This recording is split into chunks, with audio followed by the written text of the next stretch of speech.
E pro policial tem todo um sistema de, vamos dizer, de punições pra ele fazer o trabalho dele. É prender ou matar. Vou sair um pouco das polêmicas, ou entrar nelas, não sei, depende da sua fala, mas quais são os principais planos de governo que você tem para apresentar ao eleitor, de maneira que ele seja tratado com dignidade e inteligência suficiente para entender os seus planos de governo e te escolha por conta disso? Não, tratar ele com dignidade é pressupor que ele tem inteligência, entendeu?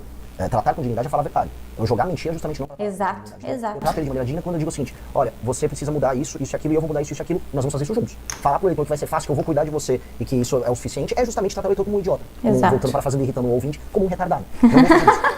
As propostas nossas, eu vou pegar alguns 3 eixos estruturantes do Brasil, tá? O eixo estruturante do Brasil é a questão da segurança pública. O Brasil é um dos países mais inseguros do mundo e ele está passando por um processo de transformação ele próprio em um narco-estado. Ou seja, há uma infiltração, chama de infiltração horizontal, que é a tomada das nossas cidades, a infiltração no mapa, especialmente pelo Comando Vermelho, em alguns lugares pelo TCP, o PCC menos, mas também, e a infiltração que eu chamo de vertical, que é a infiltração institucional, seja nos espaços de poder público, seja privado. Isso que toca o PCC. Isso precisa ser destruído já. Como? Com 2 maneiras.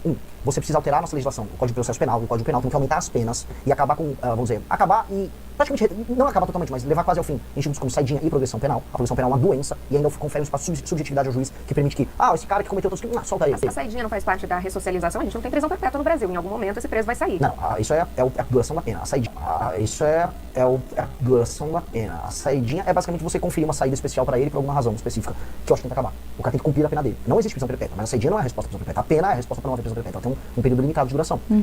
O que nós temos que fazer, isso aqui é aumentar as penas muito, acabar com esses institutos que fazem com que a pessoa nunca cumpra a pena que já é baixa no Brasil, aumentar a efetividade da atuação da polícia, mudar o inquérito e carreira única pra polícia. E aí no enfrentamento ao crime organizado, no primeiro dia do governo nosso, aí sim, tomar uma medida, eu tô falando de colocar o Brasil em estado de defesa, circunscrito às regiões tomadas pelo crime organizado, e aí você colocar as polícias, junto com as Forças Armadas, junto com o aparato investigativo que inclui a Polícia Federal, o COAF, que tem que ser reforçado novamente, o COAF foi completamente sucateado e combatido, e aí você pegar todo mundo, você fazer a reocupação territorial de favelas e cidades que hoje estão no mundo vermelho. Em uma das falas que o senhor trouxe essa questão do estado de defesa, o senhor diz que tem que prender ou matar todas as lideranças do crime organizado. Essa é a sua visão? É, minha visão. Com certeza. Porque eu vou fazer o quê? Cadê o erro nisso? Como liderança do tráfico. Se alguém souber, me apresente. É prender ou matar.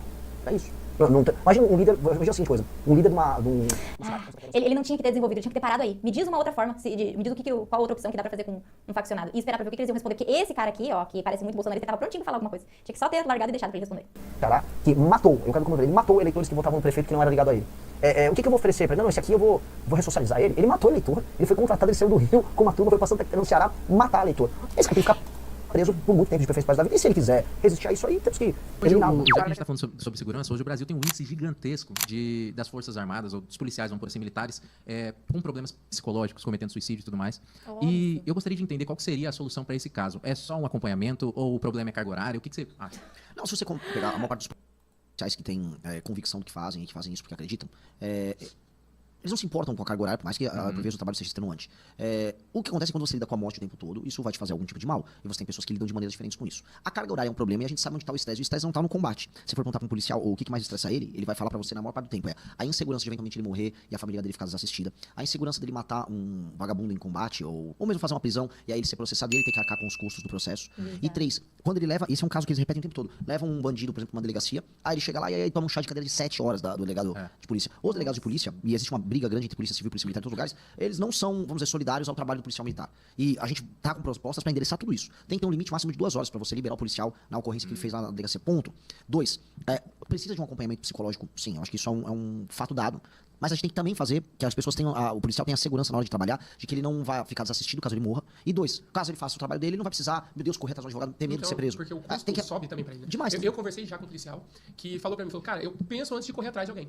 A culpa é dele. Exatamente. Então, tipo assim, ele obrigatoriamente, ele não pode fechar o olho pro que tá acontecendo, porém, se ele bate a viatura, a culpa é dele. Então o cara fala, velho, o que eu ganho em fazer o meu trabalho? Tipo assim, em ir atrás. Porque eles dizem que você não deveria, você tem mais ônus do que bônus na teoria. Que daí depois ele bate uma viatura. Não, mas quem falou pra você furar um sinal vermelho atrás do cara? Sim.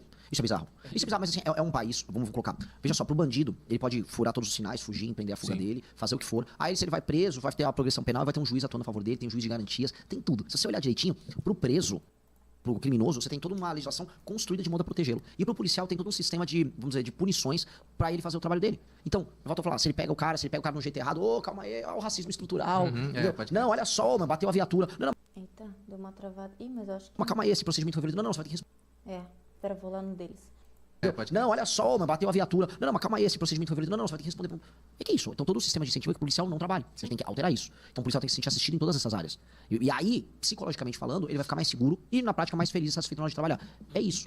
Não há muito mais o que fazer isso. Até porque o lance de lidar com a violência é também vocação. Tem pessoas que têm um espírito, vamos colocar aí, mais guerreiro. É o homem que nasceu pra ser soldado. E a pessoa entende a questão da violência de uma maneira diferente. Igual a pessoa que nasceu pra ser médico. O cara que, às vezes, você botar um cara aberto aqui, um corpo aberto, todo escangalhado, você vai ver aqui e fala, eu não quero ver isso. Eu já sou assim, eu não nasci pra ser médico.